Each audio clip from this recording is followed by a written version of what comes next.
உலகத்துல கொசுவே இல்லாத இடத்த பத்தி தெரிஞ்சுக்கணுமா?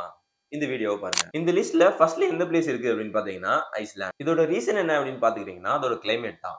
1918ல ஐஸ்லாண்ட்ல -38°C வரைக்கும் போயிருக்கிறதா சொல்லியிருக்காங்க. அது மட்டும் இல்லாம இன்னும் கொஞ்சம் சில ரீசன்ஸ்லாம் இருக்கு. ஒண்ணு வந்து நேச்சுரலாவே அங்க வந்து கொசுக்கள் மைக்ரேட் ஆகி போகல. 2வது வந்து அங்க உள்ள என்விரான்மென்ட் கொசுக்கள் வந்து சர்வே பண்றதுக்கு சப்போர்ட்டும் பண்ணல.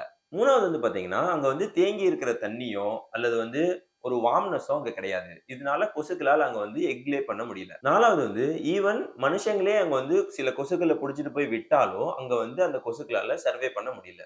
செகண்ட் பிளேஸ்ல பாத்தீங்கன்னா அண்டார்டிகா தான் இருக்கு. இதுவும் ஐஸ்லாந்து மாதிரியே எக்ஸ்ட்ரீம்லி கோல்டா இருக்கறனால கொசுக்களால அண்டார்டிகால வந்து சர்வே பண்ண முடியல. 1983ல அண்டார்டிகால பாத்தீங்கன்னா -89°C வரையும் ரெக்கார்ட் ஆயிருக்கிறதா சொல்றாங்க. மஸ்கிட்டோனால எல்லா சீசனையும் அடாப்ட் பண்ண முடியும்னு சொல்றாங்க. அண்டார்டிகால வந்து எல்லாமே எக்ஸ்ட்ரீமா தான் இருக்கும். ட்ரைனஸ், வின்னஸ், கோல்டு இது எல்லாமே இருக்கறனால அதனால சர்வே பண்ண முடியல. இந்த மாதிரி சிச்சுவேஷன்ல ரொம்ப கம்மியான உயிரினங்கள் மட்டும் தான் அண்டார்டிகால வந்து சர்வே பண்ணுது. அதுல என்னென்ன இருக்குன்னு பாத்தீங்கன்னா போலார் பியர்ஸ், பென்குயின், சீல்ஸ் இந்த மாதிரி உயிரினங்கள்லாம் எல்லாமே வாழ்ந்துட்டு இருக்கு. அண்டார்டிகால வந்து பாத்தீங்கன்னா மனுஷங்கனால கூட பர்மனண்டா ஸ்டே பண்ண முடியாதுன்னு சொல்றாங்க. அண்டார்டிகால வந்து ரிசர்ச் ஸ்டேஷன் அமைச்சு டெம்பரரியா ஸ்டே பண்ணி அவங்க ரிசர்ச் பண்றாங்க. அதே மாதிரி பாத்தீங்கன்னா அண்டார்டிகா வந்து பர்மனன்ட் ரெசிடென்ட்டும் கிடையாது.